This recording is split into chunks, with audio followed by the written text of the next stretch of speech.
Bonjour à tous. On va enchaîner avec les cours vidéo. Donc là, c'est un cours qui s'adresse au HM, haltérophilie musculation. C'est le cours sur la nutrition. Alors, on va passer à ça parce que pour l'instant, on était sur l'analyse, l'étude et l'essai des méthodes d'entraînement, de musculation. Mais forcément, le contexte actuel, c'est compliqué de faire de la pratique. Donc on va attendre que tout ça se calme et qu'on puisse se revoir à Elan Sport pour continuer la pratique et on va enchaîner avec ce qui devait être fait après, c'est-à-dire la nutrition. Alors, euh, juste un petit mot en préambule de ce cours de nutrition. Donc c'est voilà, la nutrition, tout le monde en connaît déjà un petit peu, on en parle déjà beaucoup. Il y en a beaucoup d'entre vous, voire tout le monde, qui vous avez déjà pas mal d'expérience et de connaissances en nutrition, pour certains même plus que moi. Donc voilà, c'est quelque chose qui est très à la mode, qui est très étudié, mais c'est quelque chose de très complexe. Voilà, le diapo qui est là a été fait il y a 5 ans, j'ai dû le faire 4 5 ans au moins.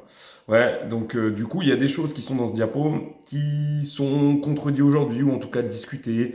Voilà, parce que la nutrition, c'est que ça. C'est tout le temps des théories nouvelles, des discussions, des choses qui se contredisent. Ce qui était vrai il y a 2 ans est beaucoup moins vrai aujourd'hui. Voilà, donc c'est juste, je vous dis ça pour vous expliquer, enfin vous le savez, je vous apprends rien de la complexité de la nutrition. Et du coup, le diaporama, j'ai laissé tel quel parce que en fait, ce qui est intéressant, c'est d'ouvrir les débats.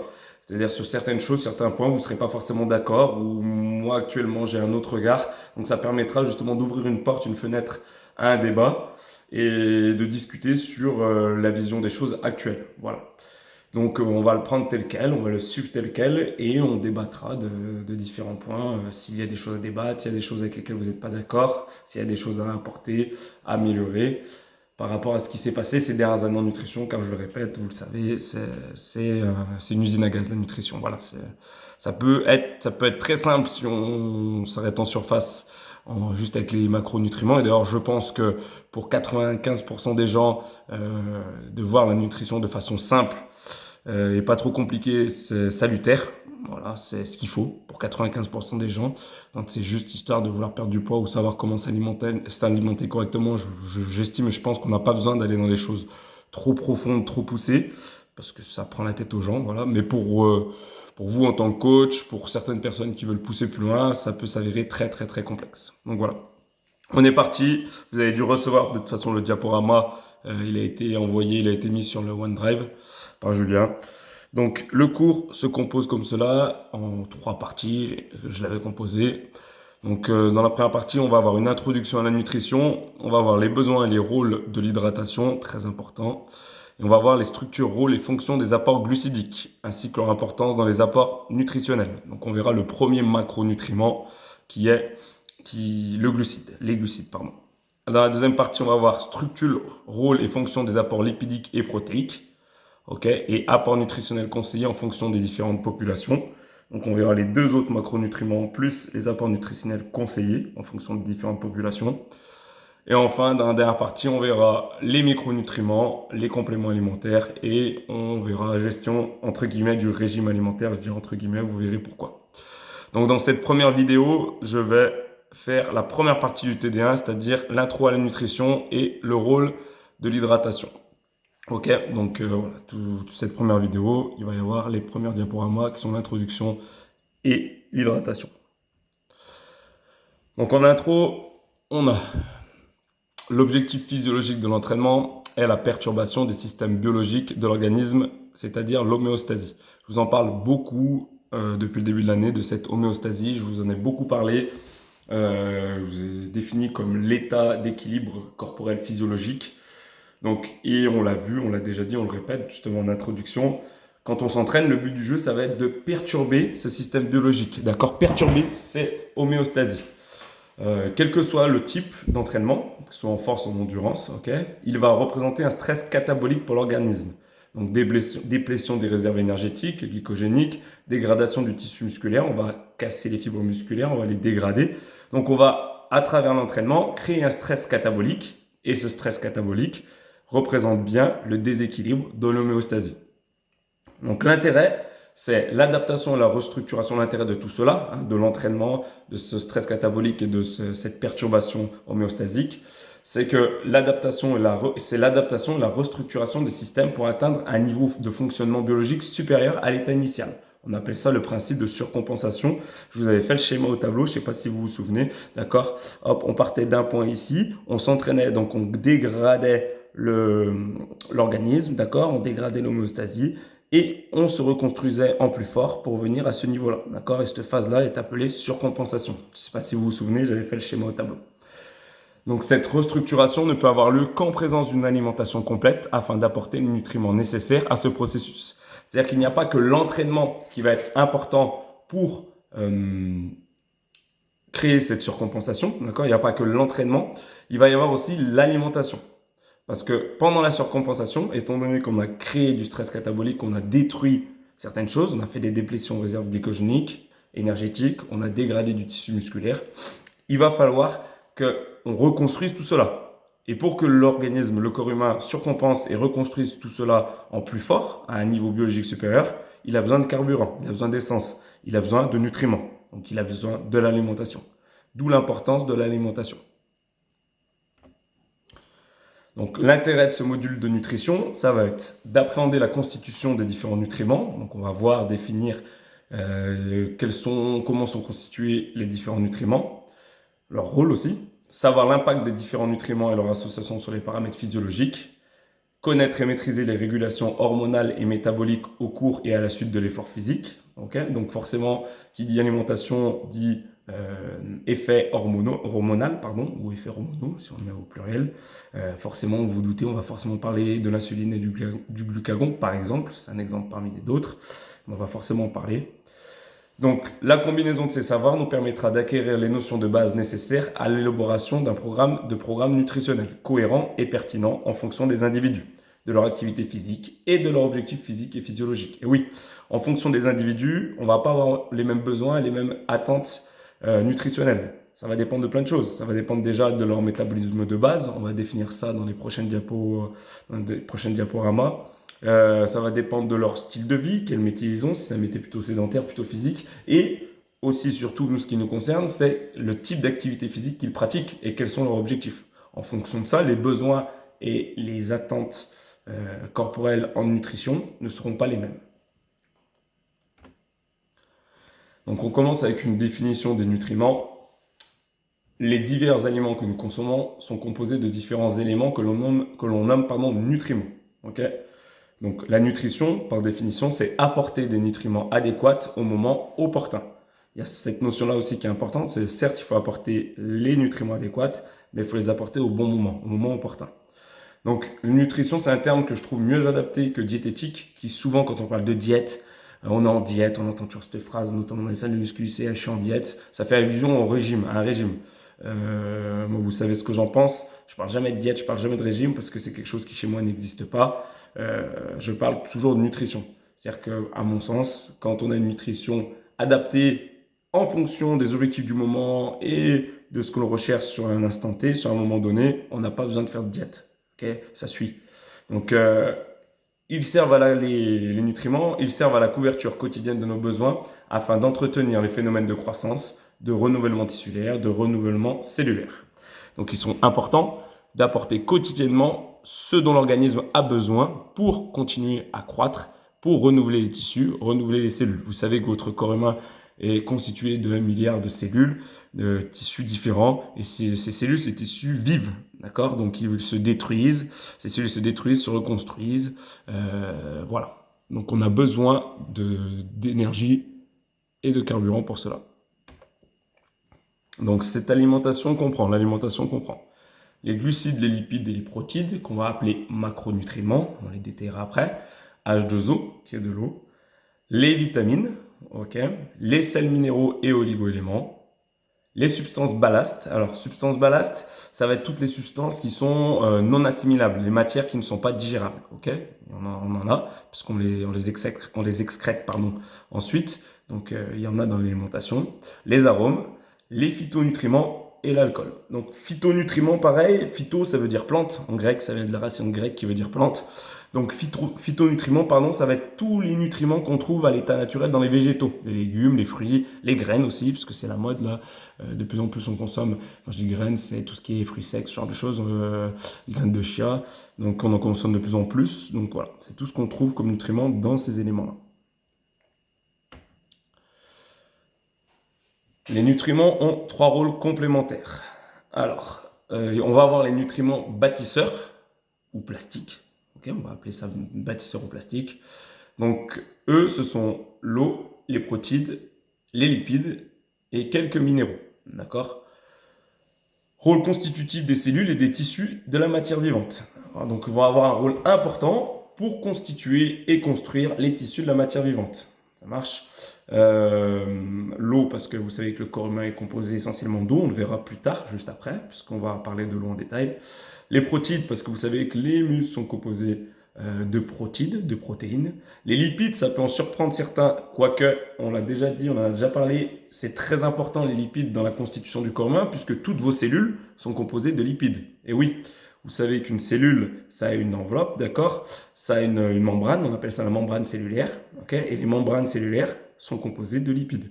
Donc ça a un rôle bâtisseur très important, les lipides. Donc contrairement à ce que dans l'imaginaire et dans la tête des gens, les lipides, ça fait référence qu'à la graisse, qu'au tissu adipeux et qu'aux choses disgracieuses, pas agréables, absolument pas. Il y a un rôle des lipides ultra important dans le corps humain et c'est souvent négligé par la plupart des gens.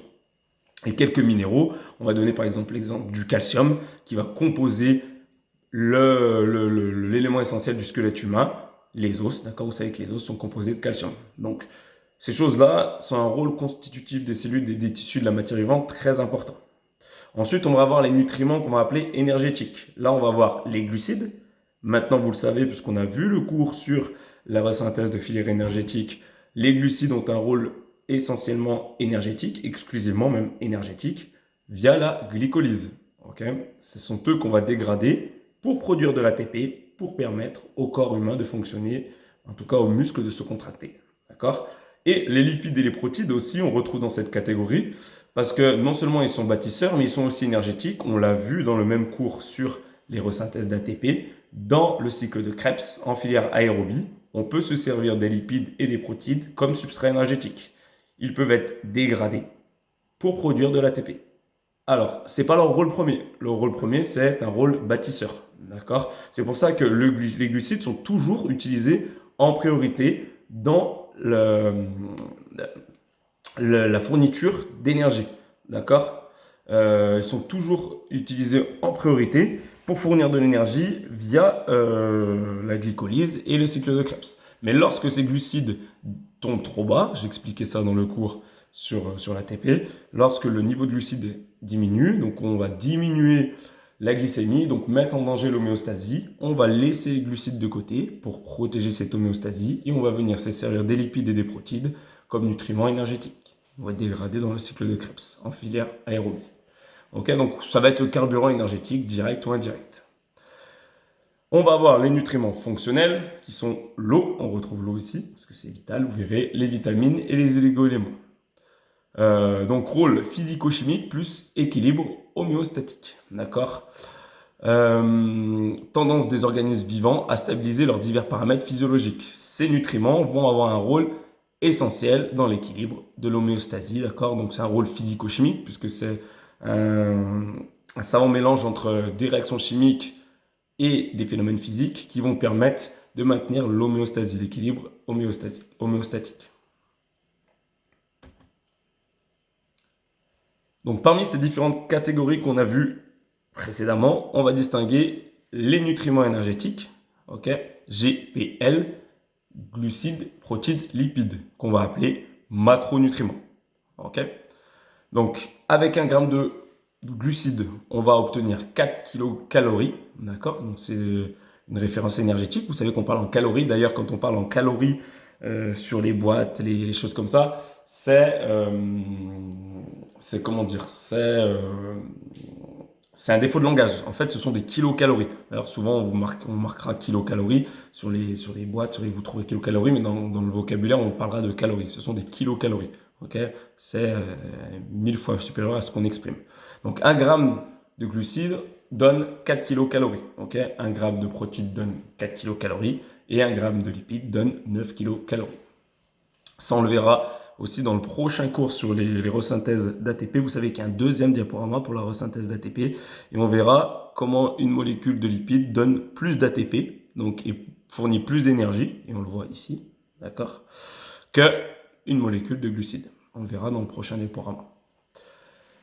On va avoir les nutriments inorganiques, okay, exemple les vitamines, qu'on va appeler micronutriments. Ils sont indispensables à la vie, on ne peut pas s'en passer, ils sont très importants dans le corps humain, interagissent dans beaucoup de fonctions, de réactions chimiques. Par contre, ils n'ont aucune valeur calorique. D'accord ? En bas, je vous ai mis le kilocalorie qui est égal à 4,18 kJ, d'accord ? Puisqu'en physique, on s'exprime en kilojoules et pas en kilocalories. En calories, ça va être l'expression qu'on va utiliser au quotidien dans la société pour que ça parle à tout le monde. Mais vous pourrez trouver dans certains écrits des kilojoules. Donc il faut savoir qu'un kilocalorie, c'est à peu près égal à 4 kilojoules, à peu près. On va attaquer la notion de balance énergétique, qui est une notion assez très importante, mais très simple à comprendre, d'accord? Pour faire comprendre comment fonctionne la nutrition, et notamment pour la perte ou le gain de poids, on va parler de balance énergétique. Vous avez d'un côté les entrées d'énergie, d'accord? Donc les entrées d'énergie, c'est très simple, il n'y en a qu'une seule possibilité, ça va être l'alimentation. Il n'y a que ce qui passe par la bouche, d'accord, qui va être considéré comme une entrée d'énergie, les aliments, ok? Et de l'autre côté, vous avez les sorties d'énergie. Là, on va avoir plusieurs choses en sortie d'énergie. On va avoir le métabolisme basal, qui correspond au métabolisme de base. On le détaillera un petit peu plus tard. D'accord ? Métabolisme de base qui diffère en fonction des personnes. On le verra dans les prochains slides là, qui arrivent là. Où on aura en fonction de l'âge, du sexe, du poids, de la constitution corporelle. Okay, ce métabolisme de base diffère en fonction des personnes. L'exercice physique. Donc, plus on va avoir un mode de vie actif et une activité physique importante, plus les sorties d'énergie vont être importantes. Et on a rajouté un facteur stress qui est très important aussi. Chez beaucoup de personnes, le stress produit une dépense énergétique. Donc, c'est à ne pas négliger chez beaucoup de personnes. Et si les entrées sont égales aux sorties, donc on va tout simplement quantifier ça en calories, hein, mais si les entrées sont égales aux sorties, la balance énergétique est équilibrée et le poids est stable. C'est aussi simple que cela. Okay, donc c'est un principe assez simple à comprendre et qui permet d'orienter après les gens sur une perte de poids, par exemple, leur faire comprendre que, ok, je donne un exemple, parce que la plupart des gens, quand ils se mettent au sport, ils vont avoir savoir pour conséquence d'augmenter leur alimentation. Déjà qu'à la base, s'ils viennent, qu'ils ont du poids à perdre, c'est qu'ils ont une alimentation qui n'est pas top. Okay, donc une balance énergétique déséquilibrée dans un sens, du côté de l'entrée d'énergie. Très souvent, pour les gens qui commencent l'activité physique, qui viennent en salle, ils disent « Ah ouais, mais ça me donne faim, du coup, je mange plus. » Donc, ils viennent en salle de sport pour augmenter la sortie d'énergie et rééquilibrer leur balance énergétique qui déjà penche de ce côté. Mais s'ils augmentent encore plus leur entrée d'énergie, ça équilibre pas du tout la balance énergétique. On est sur la même chose. D'accord ? Donc, ils verront pas de résultat et il n'y aura pas de perte de poids. Donc, c'est assez simple à comprendre pour les gens. Enfin, en tout cas, inconsciemment, ils ont du mal à comprendre, mais quand on représente comme ça, qu'on leur explique comme ça, c'est très simple à comprendre. Il faut absolument que les gens prennent conscience de ça. Cette notion de balance énergétique. La notion de calories qui rentrent et calories qui sortent. Donc, les sorties d'énergie, on distingue deux types. Voilà, on va le détailler là, c'est ce que je disais. Ça va aller vite parce que j'ai pris un petit peu d'avance. Donc, le métabolisme de base, qui correspond aux besoins énergétiques minimal et incompressibles de l'organisme, afin de maintenir ses fonctions vitales. Okay, cerveau, cœur, activité neuronale, maintien de la température corporelle, tout ça, ce sont des choses qui se font pendant la journée et qui coûtent de l'énergie. Okay, qui correspond au métabolisme de base. Donc voilà, votre corps vit, le cerveau, le cœur, les neurones, le fait de maintenir la température corporelle aussi. Vous savez que la température corporelle fait partie de l'homéostasie, environ 37,2. Okay, en ce moment, peut-être un petit peu plus pour ceux qui ont le Covid-19, ça peut monter un petit peu, mais normalement, c'est 37,2. Le fait d'être au froid ou d'avoir froid fait diminuer la température corporelle. Pour maintenir la température corporelle au niveau homéostasique, il va falloir produire de la chaleur. Donc ça va dépenser des calories, brûler des calories. Okay, voilà pourquoi contrairement à ce que beaucoup de gens pensent, quand vous faites de l'activité physique dans le froid, c'est beaucoup plus gourmand au niveau énergétique, beaucoup plus caloriphage lorsque vous faites de l'activité physique dans le chaud. Et pourtant, la plupart des gens pensent qu'ils perdent plus de poids dans le chaud parce qu'ils transpirent plus. On le verra ça justement, la notion de transpiration et de sudation dans les diaporamas sur l'eau, on expliquera à quoi ça correspond. Mais dans la tête des gens, transpirer correspond à perdre du poids, puisque perdre de la graisse, c'est une connerie sans nom. D'accord? Puisqu'on vient de démontrer là que dans le froid, le fait de lutter contre le froid, on va brûler beaucoup plus de calories que dans le chaud. Et pourtant, on va beaucoup moins transpirer. Ok? Donc sa valeur, le métabolisme de base, il va dépendre de l'âge, du sexe, du poids, de la composition corporelle et de l'activité des hormones thyroïdiennes, T3, T4 de l'individu.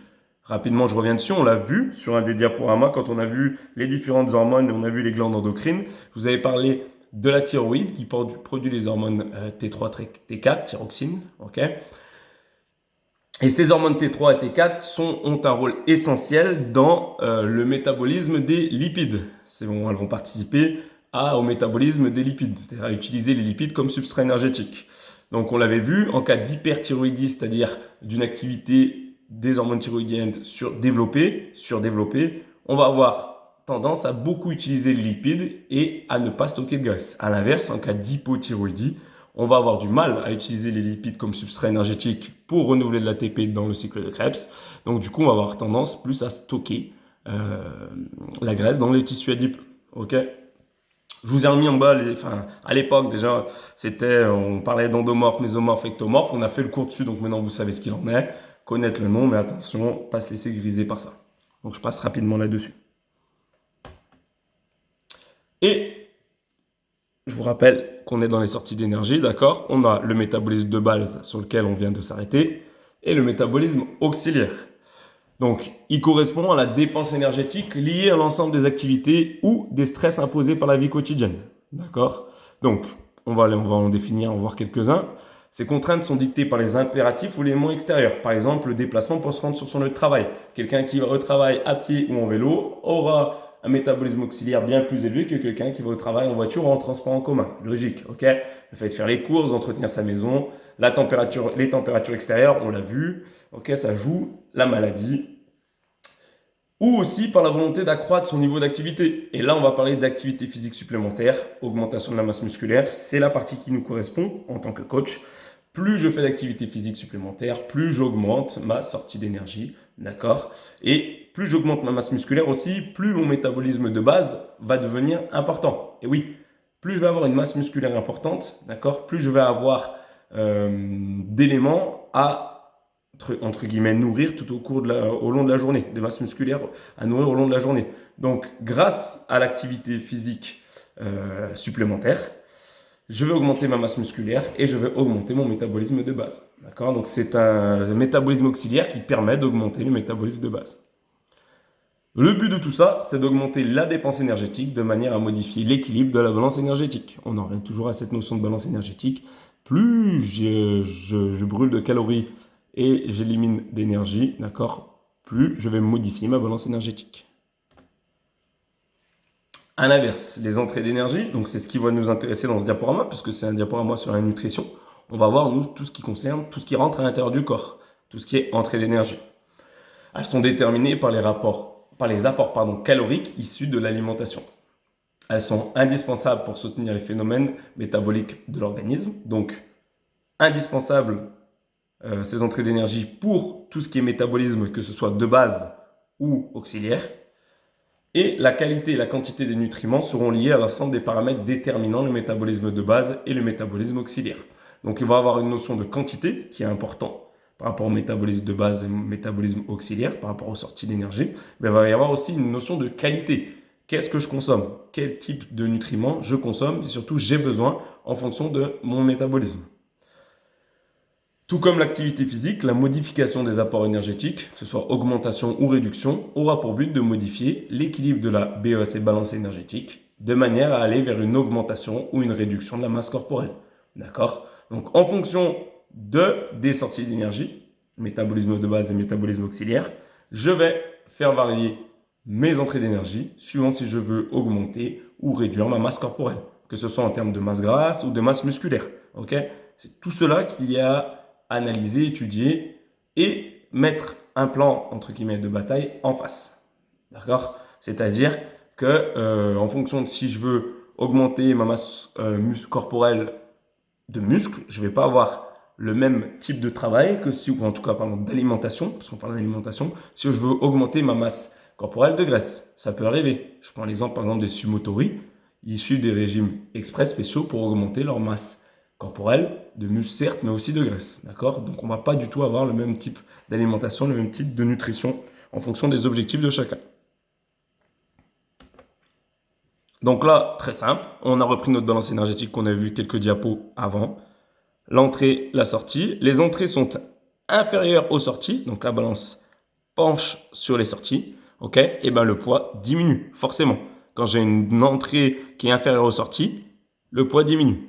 Attention, si les sorties augmentent énormément, c'est peut-être que mon volume d'entraînement augmente trop. On peut avoir un symptôme de surentraînement. C'est une petite notion qu'on a déjà vue, je rappelais.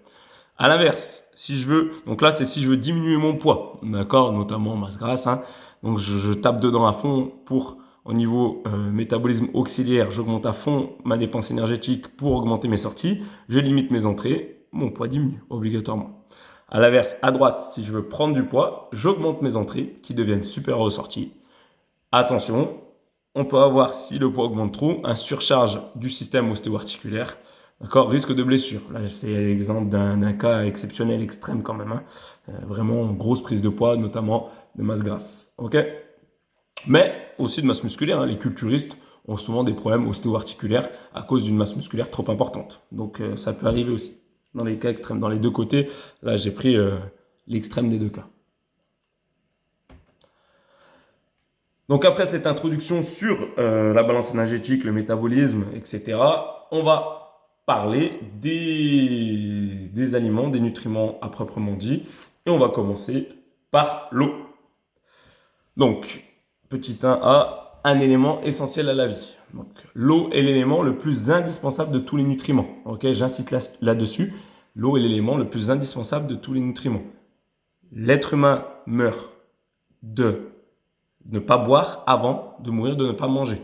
C'est-à-dire qu'on a une réserve énergétique en termes d'aliments solides qui est très importante, notamment grâce au tissu adipeux. Par contre, l'eau, quand on se déshydrate, ça peut devenir très dangereux. On le verra dans les prochains diapos, dans les prochaines slides, là, dans les prochains diaporamas. Vous le verrez. Importance de l'eau. Ok, on meurt de ne pas boire avant de ne pas manger. Elle représente 65-70% de la masse corporelle environ. Je vous rappelle que quand je donne les chiffres, c'est toujours un ordre d'idée pour vous imaginer un petit peu. Ce pourcentage varie en plus en fonction de l'âge, du sexe, de la composition corporelle. Pourquoi? Il faut savoir que les graisses sont composées de 23% d'eau. À l'inverse, les muscles sont composés de 70% d'eau. D'accord? Donc, ça là, cette ligne, elle doit vous faire ticker, elle doit vous faire tilt concernant quelque chose que vous connaissez forcément, qui est l'impédance-métrie. Donc c'est la grande mode là, des balances à impédance-métrie avec InBody qui vont calculer votre composition corporelle. Et là, grâce à ça, vous devez comprendre comment ça fonctionne. C'est très simple. Alors, les vraies impédance-métrie, c'est impédance-métrie à 4 appuis, ok, pieds et mains. Après, vous pouvez trouver des balances dans le commerce où il y a juste 2 appuis, les pieds. Plus il y a un nombre d'appuis important, plus l'impédance-métrie est précise. Comment ça fonctionne?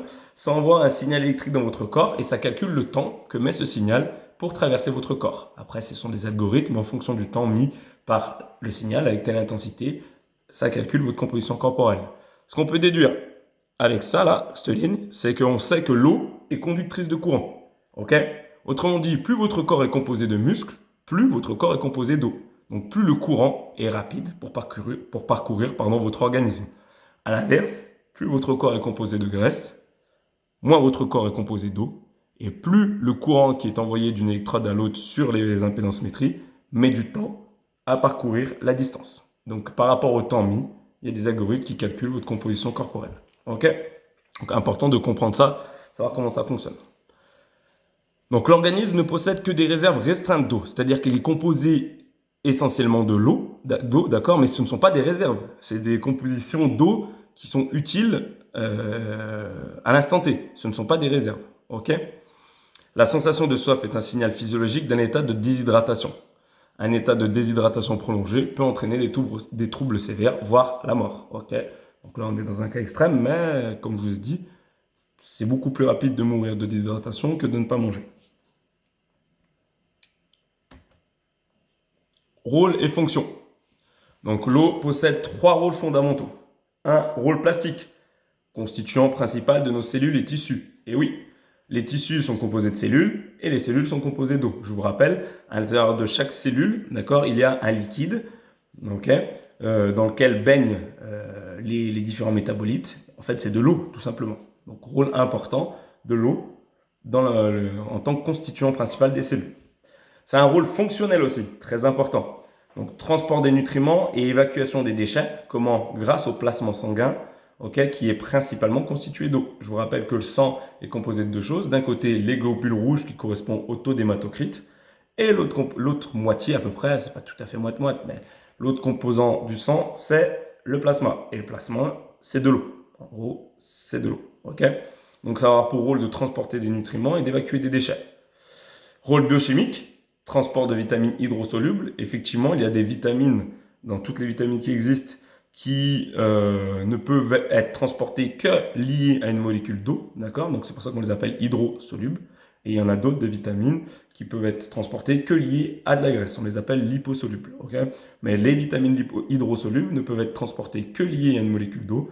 Donc importance de l'eau dans le transport de ces vitamines-là. Okay, et électrolytique, maintien du volume plasmatique par le biais du Na+. Là, je passe rapidement parce que ça devient complexe. Juste pour, voilà, j'explique juste. Le volume plasmatique, c'est le volume d'eau extracellulaire. D'accord? Vous avez compris? Il y a le volume d'eau à l'intérieur des cellules, qui est très important. On l'a vu ici sur le rôle plastique. D'accord? Et sur le rôle fonctionnel, on a vu le plasma est composé d'eau. Donc, c'est le volume d'eau, le volume plasmatique extracellulaire. OK? Il est important, celui-ci, il est régulé par la quantité de Na+. Na+, c'est l'ion sodium. OK? Donc voilà, c'est cette quantité d'Na+, qui régule le volume d'eau plasmatique. Moi, je ne m'étale pas là-dessus, ça devient après, voilà, ça ne nous intéresse plus forcément. Ceux qui veulent pousser les recherches peuvent. Et il y a un rôle ultra important de l'eau, pardon, qui est le rôle thermique, okay, avec refroidissement de l'organisme pour le maintien de la température corporelle. Donc on le verra ça, on appelle ça la thermorégulation. On le verra dans les prochaines diapos, comment marche la sudation, comment marche la thermorégulation, mais c'est un rôle ultra important. D'accord? Donc ça va être refroidissement de l'organisme et le maintien de la température corporelle. Donc ce sont 3 rôles qui sont fondamentaux. Les 3, il n'y en a pas un qui est moins important que l'autre. Que ce soit le plastique, le fonctionnel ou le thermique. Vous voyez l'importance de l'eau dans notre corps. C'est voilà, c'est 3 rôles essentiels.